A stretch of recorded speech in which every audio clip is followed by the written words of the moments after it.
ሰላም ጤና ይስጥልን ክቡራትና ክቡራን ተመልካቾቻችን ከናሁ ቴሌቪዥን የዛሬ ዕለት ማክሰኞ መጋቢት 8 2018 ዓ.ም የተለያዩ የሀገር ቤትና የባህር ማዶ ስፖርታዊ መረጃዎች ከአሁን ሰዓት ጀምሮ ወደ እናንተ ይደርሳሉ። እስከ መረጃዎቻችን ፍጻሜ ድረስ አብራችሁ እንድትቆዩ የምንጋብዛችሁ የመረጃዎቹ አዘጋጅና አቅራቢ ገዛ ሂንዱ ላይ የካሜራ ባለሙያችን ፍቃዱ ለተንሳይ ከኛ ጋር ቆይታ ያደርጋል። አብራችሁኑ ነው። ወደ ቀዳሚው የሀገር ቤት ስፖርታዊ መረጃችን ስናልፍ የኢትዮጵያ ብሔራዊ ቡድንን የተመለከተውን መረጃ ነው ቀዳሚ የምናደርገው። የኢትዮጵያ ብሔራዊ ቡድን በትላንትናው ዕለት ልምምዱን መጀመሩ የኢትዮጵያ እግር ኳስ ፌዴሬሽን ይፋ ያደረገው መረጃ ያመለክታል። እንግዲህ በወቅቱ የብሔራዊ ቡድኑ አሰልጣኝ ኢንስትራክተር ዮሐንስ ሳሌ የተመራ ወደ ልምምድ የገባው የኢትዮጵያ ብሔራዊ ቡድን በ2027 በሶስቱ የምስራቅ አፍሪካ ሀገራቶች ማለትም ዩጋንዳ፣ ኬንያ እና ታንዛኒያ በጣምራ በሚያሰናዱት 36 የአፍሪካ ዋንጫ የውድድር መድረክ ላይ ለመሳተፍ የሚያስችለውን የቅድመ ማጣሪያ የደርሶ መልስ የመጀመሪያ ዙር ጨዋታ ለማከናወን ልምምዱን ጀምሯል ማለት ነው። ይህንን ጨዋታ የሚያደርገው ከሳውቶሜና ፕሪንሲፔ ብሔራዊ ቡድን ጋር ነው። ይህን ጨዋታ ካሸነፈ ወደ ምድብ ድልድሉ የቅድመ ማጣሪያ የምድብ ጨዋታ በቀጥታ የሚገባ ነው የሚሆነው። ስለዚህ ይህንን ጨዋታ ለማከናወን በሞሮኮ መጋቢት 18 በኤል አብዲ ስቴዲየም ነው የሚከናወነው። ምክንያቱም ባለሜዳዋ በዚህ ጨዋታ ላይ ሳውቶሜና ፕሪንሲፔ ናት። ሳውቶሜና ፕሪንሲፔ ደግሞ በካፍ እውቅና ያገኘ ኢንተርናሽናል ስቴዲየም የላትም። ይህንንም ተከትሎ እንግዲህ ሞሮኮን ስቴዲየሟ በማድረግ ነው የመጀመሪያ ጨዋታዋን የምታከናውነው ማለት ነው። ትላንትና እንግዲህ በኢትዮጵያ ንግድ ባንክ ስቴዲየም ላይ ነው የመጀመሪያ ልምምዳቸውን ያከናወኑት ዋሊያዎቹ። እንግዲህ ባለፉት ቀናቶች ኢንስትራክተር ዮሐንስ ሳሌና አጠቃላይ የኮቺንግ ስታፍ አባላቶች ያመኑባቸው ምርጫ ተደርጓል። 23 ተጫዋቾችን ጥሪ ማቅረባቸው የሚታወስ ነውና ትላንት በመጀመሪያው ቀን ልምምድ 21 ተጫዋቾች እንደተገኙ ተገልጿል። ሁለቱ በባህር ማዶ የሚጫወቱት ከነሃን ማርክነ እና እንደዚሁ ጋቶች ፓኖም በቀጣዩ ሐሙስ የኢትዮጵያ ብሔራዊ ቡድን እንደሚቀላቀሉ ተገልጿል ማለት ነውና ትላንት ግን ለ21 ሆነው የመጀመሪያ ልምምዳቸውን እንደዚሁ አከናውኗል። ከዚህ በኋላም ይህ ልምምድ ይቀጥላል ተብሏል ማለት ነውና የኢትዮጵያ ብሔራዊ ቡድን መጋቢት 18 በሞሮኮ ኤል አብዲ ስቴዲየም የመጀመሪያውን ጨዋታ ካደረገ በኋላ ከአራት ቀናቶች በኋላ ደግሞ የመልሱን ጨዋታ እዚህ ኢትዮጵያ በድሬዳዋ ኢንተርናሽናል ስቴዲየም ጨዋታውን ያከናውናል። በደርሶ መልስ ድምር ውጤት አሸንፎ ደግሞ ሳውቶሜና ፕሪንሲፔን ጥሎ ወደ ቀጣዩ ዙር ማለፍ ከቻለ ወደ ምድብ ድልድሉ የማጣሪያ ጨዋታ የሚገባ ነው የሚሆነው ማለት ነውና መልካም ዕድል ለኢትዮጵያ ብሔራዊ ቡድን ከወዲሁ እንመኛለን። እንግዲህ በየጊዜው የሚያደርጓቸውን የልምምድ ሁነቶች ላይ የሚፈጠሩትን አዳዲስ ነገሮች ደግሞ ለእናንተ ውድ የስፖርት ተመልካቾቻችን የምናደርስ ነው የሚሆነው። ክቡራትና ክቡራን ተመልካቾቻችን የሀገር ቤት ስፖርታዊ መረጃችንን እዚህ ላይ እናጠናቅና ከአፍታ ቆይታ በኋላ ስንመለስ መልእክቶችን ተከታትለን በቀጥታ ወደ ባህር ማዶ ስፖርታዊ ጉዳዮቻችን ነው የምናቀናው። አሁንም ናሁ ቴሌቪዥን ምርጫችሁ አድርጋችሁ ናሁ ስፖርትን እየተከታተላችሁ ስላላችሁ እጅግ በጣም እናመሰግናለን። እንመለሳለን፣ አብራችሁ ነው። ካሽጎ በየትኛውም ዓለም ሆነው በማንኛውም ሰዓት ለወገኑ የሚደርሱበት ፈጣን የገንዘብ መላኪያ ተከፈተሎ። ማስተርና ቪዛ ካርዶን በመጠቀም ከ5 እስከ 20 ዶላር የሚልኩበት አዲስ የገንዘብ መላኪያ መንገድ። ካሽጎን ለየት የሚያደርገው የትኛውም የገንዘብ ዝውውር በፍጥነት አገልግሎት ከመስጠቱም ባሻገር ለማንኛውም አገልግሎት ምንም አይነት ክፍያ አለመጠየቁ ነው። በሀገራችን ታሪክ ገንዘብን ከውጪ ወደ ሀገር ቤት በማስተላለፍ በመተግበሪያ መልክ አገልግሎት መስጠት የጀመረው የመጀመሪያው ሀገር በቀል የገንዘብ መላኪያ ዘዴ ካሽጎ ከ4500 በላይ ባሉ የባንክ ቅርንጫፎች አገልግሎት እየሰጠ ይገኛል። ገንዘቦን በሰኮንዶች ልዩነት ውስጥ ይፈልጉ በአካውንቶ ወይንም በእጆ ቆጥረው የሚወስዱበት ልዩ ዘዴ። በቅርቡ ሁሉንም ኢትዮጵያዊ ባለቤት ለማድረግ ጉዞ የጀመረው ካሽጎ ዛሬውኑ መተግበሪያውን በስልኮ ላይ በመጫን የአገልግሎቱ ተጠቃሚ ሆኑ። ፍጥነት መለያችን፣ ኢትዮጵያን መክፈቻችን፣ ካሽጎ ነው መላኪያችን። ካሽጎ የአዲሱ ትውልድ ብራንድ። ተመልሰናል። ክቡራትና ክቡራን ተመልካቾቻችን ይህ ናሁ ቴሌቪዥን ነው። ናሁ ስፖርትን የዕለተ ማክሰኞን ስፖርታዊ መረጃችንን በመከታተል ላይ ነው የምትገኙት። ቀደም ሲል የሀገር ቤት ስፖርታዊ መረጃዎችን ከመልእክቶች በፊት ወደ እናንተ አድርሰናል። ከዚህ ሰዓት ጀምረን ደግሞ ከባህር ማዶ የተገኙ ስፖርታዊ መረጃዎችን ወደ እናንተ እያደረስን ቆይታ እናደርጋለን። መነሻችንን የምናደርገው የአውሮፓ ቻምፒየንስ ሊግ የውድድር መድረክ ነው። ግዙፉ የእግር ኳስ መድረክ የአውሮፓ ቻምፒየንስ ሊግ የደርሶ መልስ የጥሎ ማለፍ 16 ጨዋታ ዛሬ ምሽት ይከናወናል። ሁለተኛው ዙር ማለት ነው። እንግዲህ ከጥሎ ማለፍ 16ቱ የሚሰናበቱ 8 ክለቦች ዛሬና ነገ ምሽት በሚከናወኑ ጨዋታዎች ይለያሉ። ዛሬ ከሚደረጉ 4 ጨዋታዎች መካከል የበርካቶችን ቀልብ የሳበው ጨዋታ በኢቲሃድ ስቴዲየም የእንግሊዙን ክለብ ማንቸስተር ሲቲን ከስፔኑ ክለብ ሪያል ማድሪድ ጋር የሚያገናኘው ጨዋታ ትልቅ ትኩረትን አግኝቷል። ለ17ኛ ጊዜ ነው እነዚህ ሁለት ቡድኖች ዛሬ ምሽት የሚገናኙት በአጠቃላይ በነበራቸው ግንኙነት ማለት ነውና በተከታታይ 5 ዓመታት እንግዲህ ተገናኝተዋል በአውሮፓ ቻምፒየንስ ሊግ የጥሎ ማለፍ ጨዋታዎች ላይ ማለት ነውና 4 ጊዜ የሪያል ማድሪድ ማንቸስተር ሲቲን ከዚህ ከጥሎ ማለፍ ጨዋታዎች ውጪ አድርጎታልና የመጀመሪያውም ጨዋታ እንደምናስታውሰው በሳንቲያጎ በርናባው ሲከናወን በሎስ ብላንኮቹ 3-0 አሸናፊነት ነው የተጠናቀቀውና ብዙ የእግር ኳሱ ቤተሰቦች አስቀድሞ ሪያል ማድሪድ እንግዲህ የመጀመሪያውን ዙር ጨዋታ በሰፊ የጎል ልዩነት ማሸነፉን ተከትሎ የዛሬውን ጨዋታ እንደ መርሃ ግብር ማሟያ ነው የሚመለከተው የሚሉ መረጃዎች ነው እየወጡ የሚገኙት። ነገር ግን ደግሞ የአሰልጣኝ ፔፕ ጋርዲዮላው ቡድን ይህንን ውጤት የመቀልበስ አቋም ላይ እንደሚገኙ አሰልጣኝ ፔፕ ጋርዲዮላም እንደዚሁ እየተናገረ ነው የሚገኘው። በእርግጥ ከሰሞኑ እጅግ በጣም እየተቸገሩ ይገኛሉ። ያለፉትን 3 ጨዋታዎች ማሸነፍ አልቻሉም፣ የሊጉን ጨዋታዎች ጨምሮ ማለት ነው። በተከታታይ ጨዋታዎች ላይ ነጥብ የጣለበትን አጋጣሚ በእንግሊዝ ፕሪሚየር ሊግ ተመልክተናል። አሁን ደግሞ በአውሮፓ ቻምፒየንስ ሊግ የውድድር መድረክም እንደዚሁ ማለት ነውና ዛሬ ምሽት በሚደረገው ጨዋታ ላይ እንግዲህ ይበልጡኑ ለሪያል ማድሪድ ነው ወደ ቀጣዩ ዙር ወደ ኳርተር ፋይናሉ ያልፋል የሚሉ ግምቶች እየተበራከቱ የሚገኙት ማለት ነው። በዛሬው ጨዋታ ላይ ደግሞ የበለጠ ለሪያል ማድሪድ አስተማማኝ የሚያደርግለት የምሽቱን ጨዋታ ጉዳት ላይ ይገኙ የነበሩት 3 ተጫዋቾች የቡድን ስብስቡን መቀላቀላቸው እየተገለጸ ነው የሚገኘው።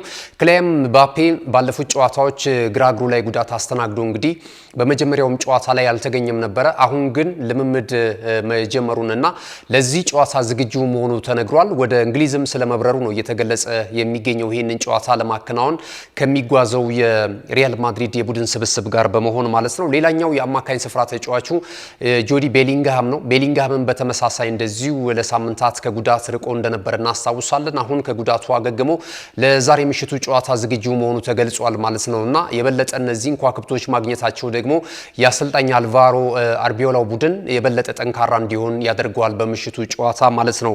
በማንቸስተር ሲቲ በኩል እንግዲህ የተለያዩ ተጫዋቾች ጉዳት ላይ ይገኛሉ። ከጉዳትም የተመለሱላቸው ተጫዋቾች አሉ። ከበርካታ ሳምንታት ጉዳት በኋላ ለወራቶችም ማለት ይቻላል ማቴዎ ኮቫቺች ለዜጎቹ ዛሬ በሚደረገው ጨዋታ ላይ ግልጋሎት እንደሚሰጥና ወደ ሜዳ እንደሚመለስ እንደዚሁ አሰልጣኝ ፔፕ ጋርዲዮላ አረጋግጧል ማለት ነውና የሞት ሽረት የሚታይበት ከባዱ ጨዋታ ነው ዛሬ የሚከናወነው። ለተለይ ለማንቸስተር ሲቲ ደጋፊዎች እንግዲህ በጣም ፈታኝ ወቅት ላይ ነው የሚገኙት። በተከታታይ 10 ቀናት ውስጥ ምናልባት ከ2 የዋንጫ ክብር ሊርቁ የሚችሉበት እድል አለ። ባለፈው የፕሪሚየር ሊጉን ጨዋታ ባደረጉበት በለንደን ኦሎምፒክስ ስቴዲየም ነጥብ መጋራታቸውን ተከትሎ የሊጉን የዋንጫ ፉክክር ላይ የተወሰነ መቀዛቀዝ እንዳመጣና ወደ አርሰናል ከባድ ሚዛን እንደዚሁ እንዳደላ እየተመለከትን ነበረ። የሊጉን የዋንጫ ክብር ለማሳካት የበለጠ ለአርሰናል ምቹ ሳምንት እንደነበረ እናስታውሳለን። ዛሬ ምሽት ደግሞ በሚደረገው የአውሮፓ ቻምፒየንስ ሊግ የውድድር መድረክ ላይ በሪያል ማድሪድ እንግዲህ 3-0 በሆነ ውጤት እየተመሩ ነው የዛሬውን ጨዋታ የሚጀምሩትና በድምር ውጤት የሚሸነፉ ከሆነ ከአውሮፓ ቻምፒየንስ ሊግ የውድድር መድረክም እንደዚሁ ይወጣሉ ማለት ነው።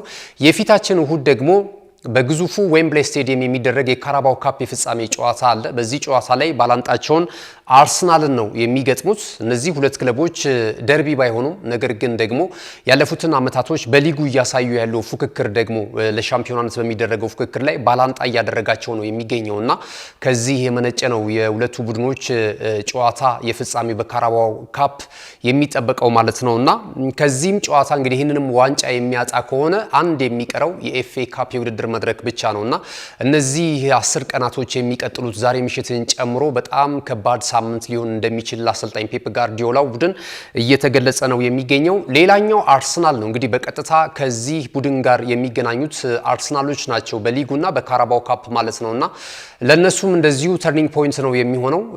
በተለይ ከፊታችን እሁድ የሚደረገውን የካራባው ካፕን የፍጻሜ ጨዋታ አርሰናል ማሸነፍ ከቻለ እንግዲህ ከ32 ዓመታት በኋላ የካራባውን ካፕ የውድድር መድረክ የዋንጫ ክብር ከማሳካት ባለፈ ደግሞ ሌሎች ዋንጫ የዋንጫ ክብሮች ወደ ካዝናው ለማስገባት የበለጠ ምዕራፉን የሚከፍትበት ነው፣ ዋንጫ የማግኘት ምዕራፉን የሚከፍትበት ነው ተብሎ እየተነገረ ይገኛልና ሁለቱ ቡድኖች በምን አይነት መልኩ እንግዲህ እነዚህን ቀጣይ 10 ቀናት ሊያሳልፉ እንደሚችሉ የተለያዩ የቀድሞ ተጫዋቾች ትንቢታቸውን በማስቀመጥ ላይ ነው የሚገኙት።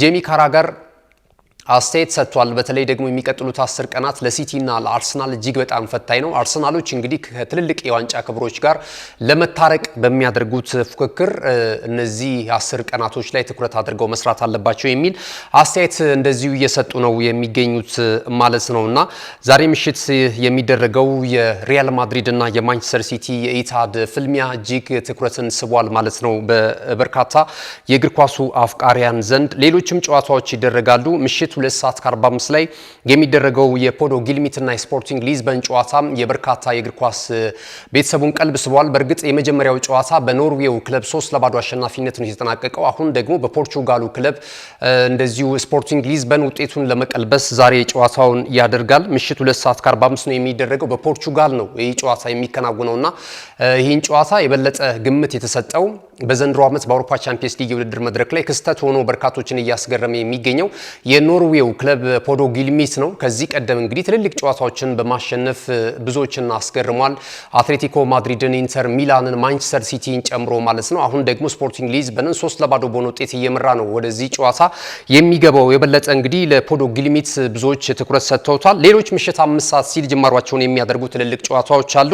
የምዕራብ ለንደኑ ክለብ ቼልሲ በሜዳው ስታንፎርድ ብሪጅ የወቅቱን የአውሮፓ ቻምፒየንስ ሊግ የውድድር መድረክን የዋንጫ ባለክብር ፒኤስጂን የሚገጥምበት ጨዋታ ይጠበቃል። የመጀመሪያው ዙር ጨዋታ በፓርክ ደ ፕሬንስ ተደርጎ 5-2 በሆነ ውጤት በፒኤስጂ አሸናፊነት መጠናቀቁ የሚታወስ ነው። ይህ ጨዋታ ምዕራፉ የተዘጋ ነው፣ ለመርሃ ግብር ማሟያ የሚደረግ ጨዋታ ነው እያሉ እንግዲህ በርካቶች እየዘገቡት ነው የሚገኘው። የአሰልጣኝ ሉዊስ ኤንሪኬው ቡድን በዘንድሮ ዓመት ያን ያህል ውጤታማ ነው ባይባልም ነገር ግን አሁንም ደግሞ ትልልቅ የዋንጫ ክብሮችን የማሳካት እድል አለው። የፈረንሳይ ሊግ ዋንን እንደዚሁም ደግሞ በዚሁ በአውሮፓ ቻምፒየንስ ሊግ የውድድር መድረክም የአምናውን አይነት ጥንካሬ እያሳየ ባይገኝም ነገር ግን ደግሞ ወደ ሩብ ፍጻሜው ለመግባት የበለጠ እድል ይዞ ነው ዛሬ ሰማያዊዎቹ ቼልሲዎችን የሚገጥመው ማለት ነው። በቼልሲ በኩል ሬስ ጄምስ መጎዳቱ የበለጠ በምሽቱ ጨዋታ ላይ ከባድ ጉዳት ሊያስከትልበት እንደሚችል እየተገለጸ ነው የሚገኘው ማለት ነውና ዛሬ ምሽት በዚህ ጨዋታ ላይ አምበላቸው ሬስ ጄምስ ሳይገኝም እንግዲህ የውል ኮንትራቱን እስከ 2031 ድረስ ማደሱ በቅርቡ የሚታወስ ነውና ይህ ተጫዋች ዛሬ ለሰማያዊዎቹ ግልጋሎት የማይሰጥ ነው የሚሆነው። ጨዋታውን የመቀልበስ እድል አለን ሲሉ ግን የቼልሲው የፊት መስመር አጥቂ ጆዋ ፔድሮ ተናግሯልና 3-0 በሆነ ውጤት ካሸነፈ ወደ ቀጣዩ ዙር ማለፍ ይችላል። በ3 የጎል ልዩነት ማለት ነው። በየትኛውም የመጠናቀቅ የጨዋታው የ3-0 ልዩነት ያስፈልገዋል ቼልሲ ማለት ነው። ሌላ የሚደረገውን ጨዋታ ስንመለከት እንግዲህ በኤምሬትስ ስቴዲየም የአርሰናልና የጀርመኑ ክለብ ባየር ሊቨርኩሰን ጨዋታ ነው። የመጀመሪያው ጨዋታ በባየር አሬና ተከናውኖ 1-1 በሆነ ውጤት ሁለቱ ቡድኖች ጨዋታቸውን ማጠናቀቃቸው የሚታወስ ነው። አስቀድሞ በመጀመሪያው ዙር ጨዋታ ከመከናወኑ እንግዲህ አርሰናል ለዚህ ጨዋታ ቅድመ ግምት አግኝቶ ነበረ። ነገር ግን ወደ ጀርመን አቅንቶ ባደረገው ጨዋታ ከባድ ፈተና ገጥሞት ነበረ። እንግዲህ 1-0 በሆነ ውጤት ሲመራ ቆይቶ እስከ 89ኛው ደቂቃ ላይ ተቀይሮ ባው ጀርመናዊ ኢንተርናሽናል ካይ ሃቨርትስ የተገኘውን የፍጹም ቅጣት ምት ወደ ጎል ቀይሮ ነው መድፈኞቹ ቢያንስ ከጨዋታው እንግዲህ በአቻ ውጤት እንዲመለሱ ያደረጋቸው ማለት ነውና የዛሬ ምሽቱን ጨዋታ በአስተማማኝ ሁኔታ ለማሸነፍ አሰልጣኝ ሚካኤል አርቴታ ስለመዘጋጀቱ እየተገለጸ ነው የሚገኙት። የአሸናፊነታቸው ሜንታሊቲ ከፍ ብሏል ተብሏል። ምክንያቱም በሳምንቱ መጨረሻ እጅግ በጣም ሌላኛው ተፈትነውበት የነበረውን ጨዋታ እንደዚሁ አከናውኖ 2-0 በሆነ ውጤት ኤቨርተን ማሸነፋቸው የሚታወስ ነውና በተከታታይ ጨዋታዎች ላይ ድል እያደረጉ ነው የሚገኙት። እንግዲህ በአውሮፓ ቻምፒየንስ ሊግ የውድድር መድረክ ላይ እስካሁን ድረስ በዚህ ዓመት ሽንፈት ያላጋጠመው ብቸኛው ክለብ አርሰናል ነው። ይህንን ለማስጠበቅና ወደ ሩብ ፍጻሜው ለመግባት ከባድ ፍልም ያደርጋል ተብሎ ይጠበቃል። የቡድን ዜናዎችን ስንመለከት በአርሰናል በኩል ማርቲን ኦዲጋርድና እንደዚሁ ደግሞ የቀኝ ተከላካዩ ቲምበር በዛሬ ምሽቱ ጨዋታ ላይ የመሰለፍ የማይችሉበት የጤና ሁኔታ ላይ እንደሚገኙ ተገልጿል ማለት ነውና ማርቲን ኦዲጋርድ ከዚህ ቀደምም በባየር ሊቨርኩሰንም ጨዋታ አልነበረም። እንደዚሁም ደግሞ ከኤቨርተን ጋር በነበረውም ጨዋታ በጉዳት ምክንያት ጨዋታው እንዳለፈው ሲገለጽ እንደነበረ እናስታውሳለን። ኦዲጋርድ ጋር በተያያዘ እንግዲህ በሚቀጥለው እሁድ በዌምብሌይ ስቴዲየም በሚደረገው የካራባው ካፕ የፍጻሜ ጨዋታ ላይ እንደሚደርስ እየተገለጸ ነው የሚገኘው ማለት ነውና ቀጣይ የምንመለከተው ይሆናል። ቲምበርም እንግዲህ ጉዳት አጋጥሞታል። ዛሬ እንግዲህ እንደነ ካላፊዮሪን የመሳሰሉ ተጫዋቾች ኢንካፔ የመሳሰሉ ተጫዋቾች እንግዲህ ቦታውን ሸፍነው ሊጫወቱ እንደሚችሉ እየተገለጸ ነው የሚገኘው ማለት ነው። ሊያንድሮ ትሮሳርድ ግን በዛሬው ጨዋታ ላይ ለመድፈኞቹ ግልጋሎት ይሰጣል፣ ከገጠመው ጉዳት አገግሟል እየተባለ ነው የሚገኘው ማለት ነው። ለአርሰናሎች ይሄ የተሻለ ይመስላል። አራተኛ ግንኙነታቸውን ነው የሚያደርጉት። ከዚህ ቀደም 3 ጊዜ ተገናኝተዋል እንግዲህ በአውሮፓ ቻምፒየንስ ሊግ የውድድር መድረክ ላይ ማለት ነው። ከ23 ዓመታት በፊት በአውሮፓ ቻምፒየንስ ሊግ የውድድር መድረክ ባየር ሊቨርኩሰን 4-1 በሆነ ውጤት አርሰናል አሸንፏልና ትልቁ ድሉ ይሄ ነው። ሌሎቹን 2 ጨዋታዎች ባቻ ውጤት ነው ያጠናቀቁት ሁለቱ ቡድኖች። ዛሬ በአራተኛው ግንኙነታቸው አርሰናል ወይስ ባየር ሊቨርኩሰን በድምር ውጤት አሸንፎ ወደ ሩብ ፍጻሜው ያልፋል የሚለው ነገር ይጠበቃል። እንግዲህ ግምታችሁን ልታስቀምጡልን ትችላላችሁ። ከላይም የጠቀስነው ጨዋታ አለ የማንቸስተር ሲቲ እና የሪያል ማድሪድን ትክክለኛ ውጤት እስኪ ገምቱና የሞባይል ካርድ ተሸለሙ። ክቡራትና ክቡራን ተመልካቾቻችን የነዚህን የአርሰናል ከባየር ሊቨርኩሰን እንደዚሁም ደግሞ ማንቸስተር ሲቲ ከሪያል ማድሪድ የሚያደርገውን ትክክለኛ ውጤት በመገመት እንግዲህ የሞባይል ካርድ ከናሁ ስፖርት እንድትሸለሙ እንጋብዛችኋለን። በነገው ዕለት ትልልቅ ጨዋታዎች ይከናወናሉ። ባርሴሎና ከኒውካስል ዩናይትድ፣ ቶተንሃም ሆትስፐርስ እንደዚሁ ከአትሌቲኮ ማድሪድ፣ ሊቨርፑል በአንፊልድ ሮድ ደግሞ የቱርኩን ክለብ ጋላታሳራይን የሚያስተናግድ ይሆናል። ሌሎችም ጨዋታዎች እንደዚሁ ይኖራሉ ማለት ነው። ክቡራትና ክቡራን ተመልካቾቻችን የአውሮፓ ቻምፒየንስ ሊግ የውድድር መድረክን የተመለከተው መረጃችን ይሄንን ይመስላል። አጫጭር ስፖርታዊ መረጃዎችን ወደ እናንተ እናደርስና የመረጃ ሰዓታችንን የምናጠናቀቅ ነው የሚሆነው። እንግዲህ የተለያዩ መረጃዎች እየወጡ ይገኛሉ። የብሩኖ ፈርናንዴዝን ጉዳይ እናንሳ። ብሩኖ ፈርናንዴዝ እንግዲህ ከጨዋታ ማንቸስተር ዩናይትድ ጥሩ ባልሆነባቸውም አጋጣሚዎች እጅግ አስደማሚ ብቃቱን በማሳየት ብዙዎችን እያነጋገረ ነው የሚገኘው። ባሳለፍነው እሁድ ባደረጉት የሊጉ የ30ኛ ሳምንት መርሃ ግብር ላይ እንግዲህ በውድድር ዓመቱ 16ኛ አሲስት ያደረገበትና ትልቅ ታሪክ የሰራበትን ነው። ከ1999-2000 የውድድር ዓመት በኋላ ዴቪድ ቤካም የያዘውን ታሪክ ማሻሻል ችሏል። 16 ለጎል የሆኑ ኳሶችን ለቡድን አጋሮቹ አመቻችቶ በማቀበል ማለት ነውና በቀጣይ ደግሞ በቀሩት 8 መርሃ ግብር ላይ 5 አሲስት ማድረግ ከቻለ ከዚህ ቀደም ቴሪ ሄነሪና ኬቨን ደብሮነ በእንግሊዝ ፕሪሚየር ሊግ ታሪክ 20 ለጎል የሆኑ ኳሶችን በአንድ የውድድር ዓመት ማሳካት የቻሉትን ገድል መቀላቀል የሚችልበት እድል ሰፊ ስለመሆኑ እየተገለጸ ነው የሚገኘውና ቴሪ ሄነሪ የቀድሞ የአርሰናል ኮከብ ብሩኖ ፈርናንዴዝን ብቃት በተመለከተ አስተያየት ሰጥቷል። ብሩኖ ፈርናንዴዝ በዚህ ዓመት የሊጉን የዋንጫ ክብር አርሰናል ቢያነሳም የማንቸስተር ዩናይትዱ የአማካኝ ስፍራ ተጫዋች ብሩኖ ፈርናንዴዝ ግን እያሳየ ባለው ብቃት የሊጉ ኮከብ ተብሎ መመረጥ መቻል አለበት የሚል አስተያየቱን ሰጥቷል። እሱ ሲጫወት መመልከት እጅግ በጣም እድለኝነትን ይጠይቃል። ኳሱን የሚረዳበት አጫዋቱ እጅግ በጣም ይገርማል።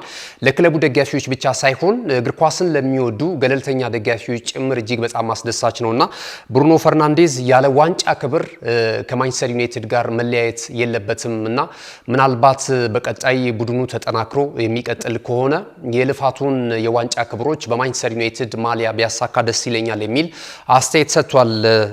የቀድሞ የመድፈኞቹ የፊት መስመር አጥቂ ቴሪ ዳንኤል ሆንሪ ማለት ነው። ሌላ መረጃችን ስናልፍ ደግሞ የምናገኘው የቪኒ ጁኒየርን የኔማር ጁኒየርን ጉዳይ ነው። ኔማር ጁኒየር እንግዲህ በቀጣይ በ2026 የዓለም እግር ኳስ ዋንጫ የውድድር መድረክ ላይ ለመሳተፍ በሳንቶስ እጅግ በጣም ጠንካራ ስራዎችን በመስራት ላይ ነው የሚገኘው። በእርግጥ ጉዳት በተለያዩ አጋጣሚዎች ከጨዋታ እያራቀው እንደነበረ እናስታውሳለን። የብሔራዊ ቡድኑ አሰልጣኝ ካርሎ አንቾሎቲ አሁን ከቡድኑ ስብስብ ውጪ አድርገውታል፣ ወይም ጥሪ ካልተላለፈላቸው ብራዚሊያን ተጫዋቾች መካከል አንደኛው ሆኗል። እሳቸውም እንግዲህ ምክንያቱን ሲያስረዱ አሁን ላይ የሚገኝበት የፊትነስ ሁኔታ ጥሩ አይደለም፣ በቀጣይ ግን አሻሽሎ በ26ቱ የዓለም እግር ኳስ ዋንጫ የውድድር መድረክ ላይ በሚኖሩ ጨዋታዎች ይሰለፋል የሚል ሀሳብ ገልጿል ማለት ነውና ቀጣይ እንግዲህ ኔማር ጁኒየር በብራዚል ብሔራዊ ቡድን ምናልባትም በ26ቱ የዓለም እግር ኳስ ዋንጫ የውድድር መድረክ ልንመለከተው እንችላለን። ሌላኛው የመጨረሻው መረጃችን የሚሆነው የካስሜሮ ጉዳይ ነው። ካስሜሮ እንግዲህ በዚህ ዓመት መጨረሻ ያለው የውል ኮንትራት ከማንቸስተር ዩናይትድ ጋር ይጠናቀቃል። በመጨረሻ ግን እያሳየ ያለው ብቃት ማንቸስተር ዩናይትዶችን እያማለለ ነው የሚገኘው። ነገር ግን ደግሞ ማንቸስተር ዩናይትድ ሰዎች ተጨማሪ የውል ኮንትራት ላለመስጠት ወስኗል እያሉ እየወጡ ያሉ መረጃዎች አሉና በቀጣይ እንግዲህ ምናልባት ወደ ሳውዲ ፕሮ ሊግ ሊያመራ ይችላል የሚሉ መረጃዎች አሉ። ከዛ ባለፈም ደግሞ ወደ አሜሪካ ሜጀር ሊግ ሶከር ሊያመራ የሚችልበት እድል እንዳለ እየተገለጸ የሚገኘው አሁን ላይ በተወሰኑ ተጫዋቾች ብቻ ነው ጎል በማግባት ራሱ የሚበለጠው። እንግዲህ በማንቸስተር ዩናይትድ ማሊያ በዘንድሮ ዓመት በሊጉ ጎል ከፍተኛ ጎል አስቆጣሪዎችን ስንመለከት ብሪያን ምቤሞ 9 ግብ አስቆጥሯል። በተመሳሳይ ቤንጃሚን ሴስኮም 9 ግብ አስቆጥሮ እነዚህ ናቸው የሚመሩት በክለቡ። ከዛ በታች የሚገኙት እንግዲህ እንደነ ካስሜሮን የመሳሰሉ ተጫዋቾች ናቸው ማለት ነው። ካስሜሮ የትላንትና በስቲያ ጎሉን ጨምሮ 7 ግቦች ላይ ደርሷል። 2 ለጎል የሆኑ ኳሶች አመቻችቶ ማቀበል ችሏል። በእርግጥ 34 ዓመቱ ላይ ነው የሚገኘውና አሁን ግን በመጨረሻ ጨዋታዎች በተለይ በአሰልጣኝ ማይክል ካሪክ ስር እያሳየ ያለው ብቃት ግን የዩናይትድ ደጋፊዎች ቢያንስ ለአንድ የውድድር ዓመት የውል ኮንትራቱን ቢያራዝም የሚል ሀሳብ እየገለጹ ነው የሚገኙትና ይሄን እንዴት ተመለከቱታላችሁ? ካስሜሮ ለአንድ የውድድር ዓመት በዩናይትድ ቤት ቢቆይ የተሻለ ነገር ሊያስመለክተን ይችላል ወይ? አሁን እያሳየ ያለውን ብቃት በአዲሱ የውድድር ዘመን ሊያስቀጥል ይችላል ወይ የሚለውን ሐሳብ ልትሰጡበት ትችላላችሁ። ክቡራትና ክቡራን ተመልካቾቻችን ከናሁ ቴሌቪዥን ለዛሬ ለማክሰኞ መጋቢት 8 2018 ዓመተ ምህረት በእኔና በባልደረቦች የተሰናዱ ስፖርታዊ መረጃዎች ይህንን ይመስሉ ነበረ። መረጃዎቹን ወደ እናንተ በማድረስ ገዛ ሄንዱ ላይ የካሜራ ባለሙያችን ፍቃዱን ለተንሳይ ከኛ ጋር ቆይታ አድርጓል። ተወዳጅ የናሁ ቴሌቪዥን ፕሮግራሞች በቀጣይነትም ወደ እናንተ መድረሳቸውን ይቀጥላሉ። በያላችሁበት መልካም ጊዜ ይሁንላችሁ።